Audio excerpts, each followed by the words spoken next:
Hello everybody, it's me, GhostCritic, and my, it looks like I've managed to get a Friday comic book review video up on a Friday. Yes, I amaze myself too. However, there is a kind of twist to this.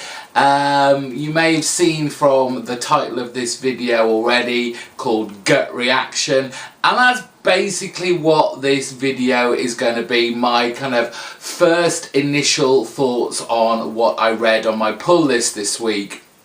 For those of you who've been watching me for a while, you may or may not know that, you know, I do put quite a bit of work into these videos in obviously making notes, kind of bullet points. They're usually smack bang in front of me there to remind me of what I want to talk about. Well, I've got none of that this week. I just don't have the energy or the time to do it. But there were some great books out this week that I really wanted to talk about. And so this is it. It's me without notes, completely winging it. This won't be edited. Oh, this is going to be fun. I'm going to kick off with, I've basically broken it down into my Marvel books, my indie books, and the one DC book. I will still do a pick of the week video. That will be a much more professional affair. But here we go. I'm going to start this week with Star Wars issue number 6.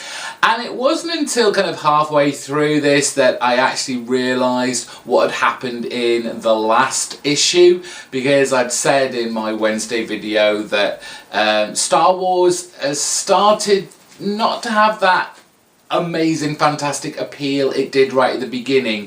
While it still has that feel and it's still true to the characters, there just isn't that excitement anymore. I don't know what it is. I mean, there's a lot of exciting kind of stuff going on in here. We have Luke Skywalker and Boba Fett fighting each other,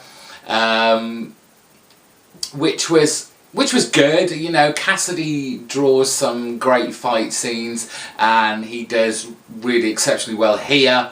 There is the what was in that box that was for Luke, and we find out what that was right at the very end, but that really wasn't the shock moment really in this book. I think a lot of people will be talking about the Han Solo revelation that came out of here, and this is the kind of thing that worries me about these kind of books that are based on and are apparently part of the Star Wars franchise canon.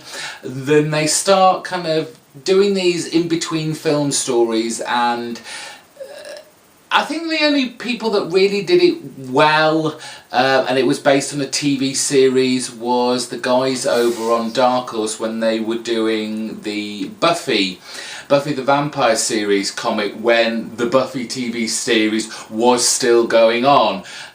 It stayed very true to the characters. They kind of dipped in and out of whatever was going on in the TV series. They acknowledged there was a TV series as well, and they didn't play around I'm sure, no they didn't. They didn't play around with the actual history of the TV series until obviously the TV series ended, and then we had what came after.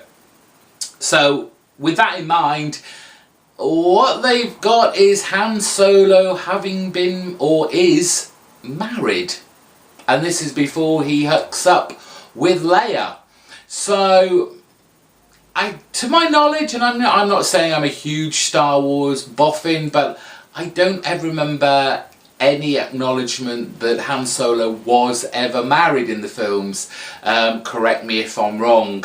But this kind of thing just raises a number of issues. Most of all, you know, what is canon here? What can they actually kind of get away with in some respects when writing a comic that, and a storyline that hasn't really been brought up in the film. It doesn't affect the film in any way, but when you see the rest of the film that this kind of comes before, why is it never acknowledged? It's a tightrope walking nightmare. I don't know. It was fun. I'm staying on for a little bit longer. I'd like to see the artist who comes after Cassidy and what they'll bring to the book. But at the moment, it's just kind of a fair to middling title for Marvel. The rest of my Marvel books were Secret Wars and kind of Battle World tie-ins. I picked up issue 2 of Master of Kung Fu and I really enjoyed this. It's not, as I always say with Marvel books, and especially these kind, they're not pushing the boundaries of storytelling. They're not doing anything particularly original, but they are entertaining nonetheless. We have Shang-Chi now trying to train these kind of, I guess they are the this Battle World Secret Wars versions of the Morlocks, really.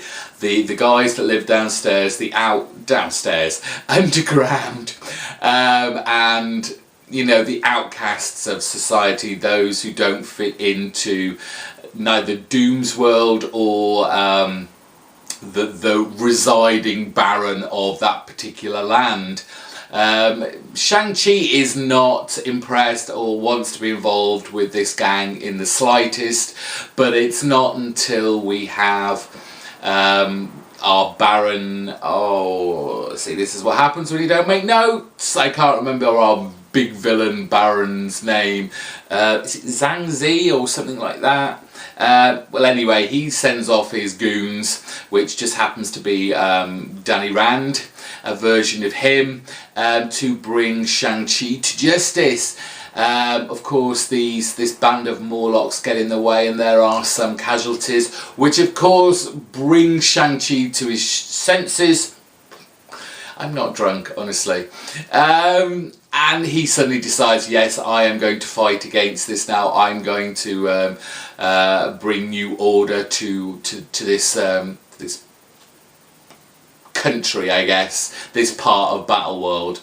I really dug it. It was kind of slow to begin with, but towards the end it really picked up. The two different art styles to kind of show the history aspect of this land and what is happening now. Both artists were really great, really enjoyed their both differing styles. So yes, great stuff going on there. Years of Future Past, issue 1. This is kind of a full-on X-Men, very late 80s, early 90s X-Men. Certainly had that feel about it, but obviously with this kind of modern Secret Wars take on it, with lots of characters being just kind of slightly different. We have obviously the looming enemy of the Sentinels, keeping the mutant population in check. We've got Kelly in there and the whole reforming the mutant law, all with our Secret Wars twist in it. Love the artwork, again, very kind of classic X-Men Marvel of the 90s. Really enjoyed it. There's not a great deal to say unless you just wanted me to talk about the story, which just go out and read it, enjoy it for what it is. I'm not so sure whether I'll pick up the next issue. This is a pricier book in the whole Secret Wars Battle World tie-ins. We'll see what other books I may drop, or may have to try just one more issue. I don't know yet about that, but it was fun nonetheless. One title that I will certainly be picking up the next issue and really enjoyed was Inhumans Attilan Rising. What a fantastic book.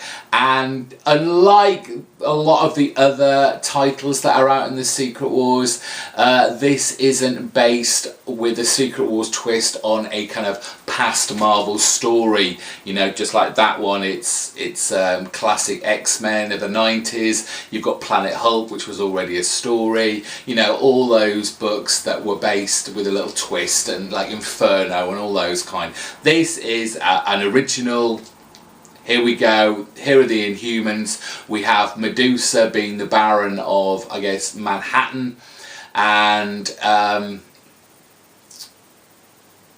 group of, I'm presuming they're Inhumans too, but they're kind of like a rebel group that are trying to bring, I guess, memories back of what the world used to be like, and why everything's so screwed up here, and why you can't cross borders and stuff like that. And they start on actually the kind of Planet Hulk area of Battleworld, where they have this gas that kind of renders these Hulks back to their normal form and makes them less aggressive and more aware of what is going on. So the leader of the gang is kind of a Ghost Rider-esque character. He kind of gets captured, unfortunately, by the Thors, the Thor Corps, and doesn't come to a very pretty end, to be honest. Whether that's the last we'll see of him, that's to be seen. But it doesn't look good for our kind of rebel group already in issue 1. It was fun to see this kind of area called the Quiet Room, which is kind of like, what do they call it? A ground where, you know, enemies can come and nothing should happen, you know, they can't fight. God, what do you call those? Neutral ground, there we go. It's kind of like this bar club, but, you know, no violence is allowed, anyone can go in there, you know, rules are to adhere to. Who's the barman behind the bar? Of course, it's Black Bolt. Great stuff, love the art in here. John Timms, Roberto Poggi and Frank D'Amata doing a great job on the art. Real kind of great comic booky feel. Certainly one I will be picking up again. Rounding off our Secret Wars section, it is of course Secret Wars issue 3, and yes, more fool me for thinking what is on the cover has really got anything to do with inside. I thought this was going to be very much about Reed Richards in both his alternate universes, 616 and the Ultimate, but not really, although they both do appear. This is very much about Doom and his role in this battle world that he's created, and how he plays a part in this, and how he is revered, feared, and his kind of godlike status here.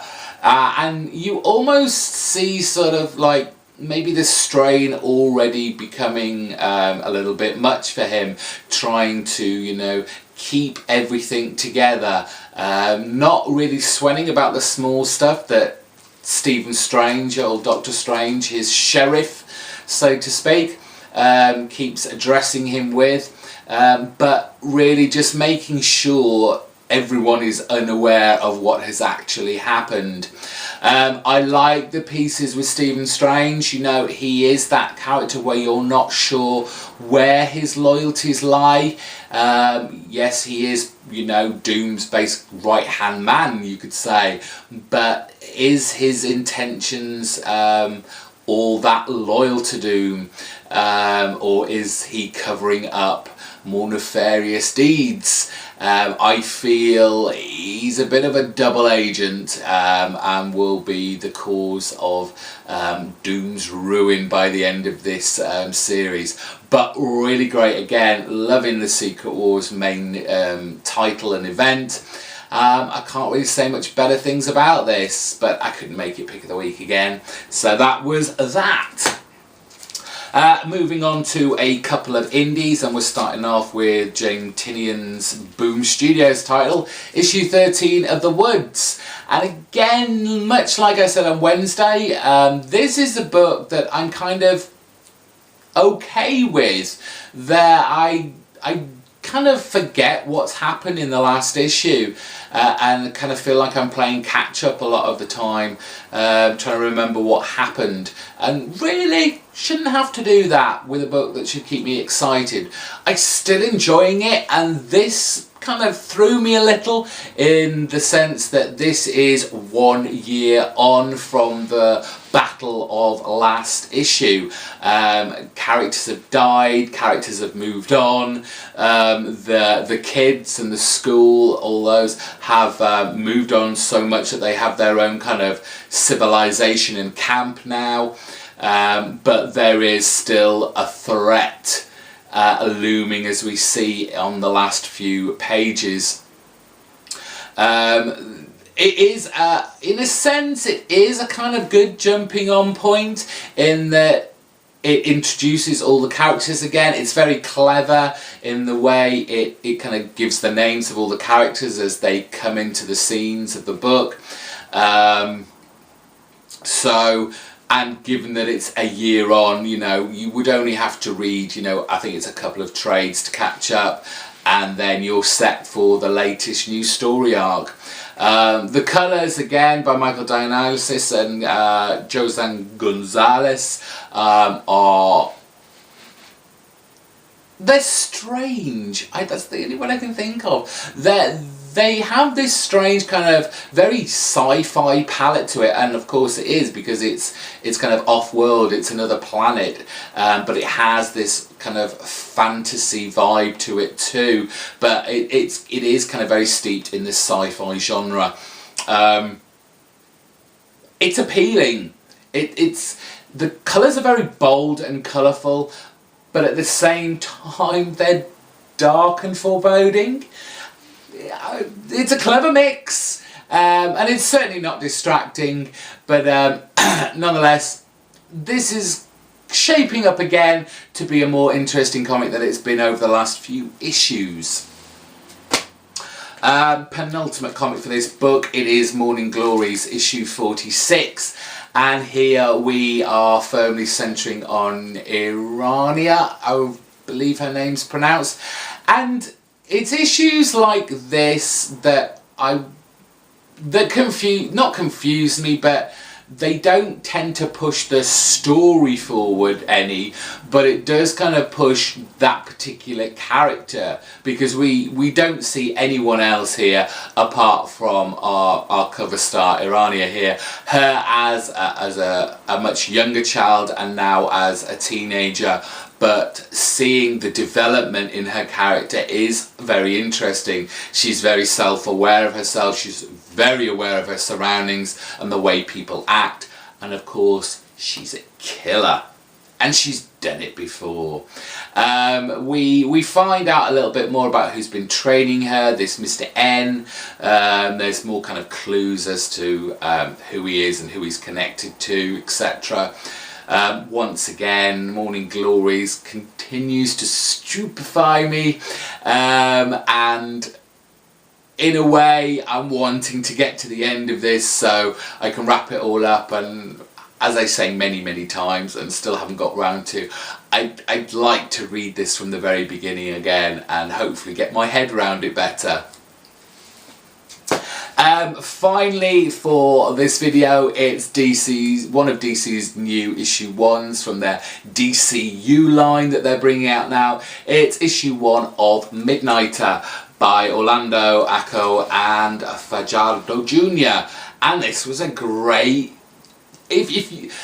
I said this on Wednesday, I think it was to Simon, because he picked this up as well and really enjoyed it, and I asked him if he'd read anything of like The Authority and Midnighter before, and he'd said no. But I don't think, and this goes out to anyone, I don't think you really needed to enjoy this, because what this does very well and is very good, and they did a very good job in doing, is introduce you to this character and let you know everything you need to know right now about this character, and what he is like, what he does, how he lives his life. So we know he's kick-ass, he's violent, he's brash, he's he's very self-assured. He has amazing kind of fighting powers. There's a chip in his head, and of course he's gay, and that is very explicitly shown on several occasions within the book. But the great thing, and this has always been the case for Midnighter as a gay character, is they've never particularly pushed that down your throat. They've never made it to be, that is what Midnighter is about. Midnighter is a gay character. That's not what they've ever done. Yes, they introduce elements of a gay homosexual lifestyle, but in not such a way that, there it is, he's gay, there you go, stuffing it down your throat, so to speak. But it does, you know, treat him like I don't like using the word normal person, but just like a regular guy. In this issue, he's on a date. It just happens to be with another man, and then shit kicks off, and we go into full Midnighter kind of territory, and he kicks ass, and it's great. The art style for the most part of this was really good. I really enjoyed it. The kind of little inset tiny box paneling bits kind of annoyed me a little bit, because you couldn't really make out what was going on in them, and made the kind of panel structure of the whole page a little bit confusing, but I was willing to go with it because it is a very chaotic, kinetic, action-packed book that is very violent and bloody at the same time. I would certainly recommend anyone picking this up if you want a tough as nails action hero or anti-hero to pick up. There we go. There we have it. There were kind of my gut reactions of my comics. No notes, no working hard in it. I hope that came across okay. Thank you all for watching and getting this far. If you're new and you enjoyed this video and when you want to see some more of me, then hit the subscribe button. Thank you to everyone who's been subscribing of late. I've had a few new people join my merry band. Give this video a big thumbs up if you liked it, and in the comment section down below, let me know if you read any of those books and what you thought of them. Doesn't even matter if you disagree with me. Let's start a conversation. And until next time, bye-bye.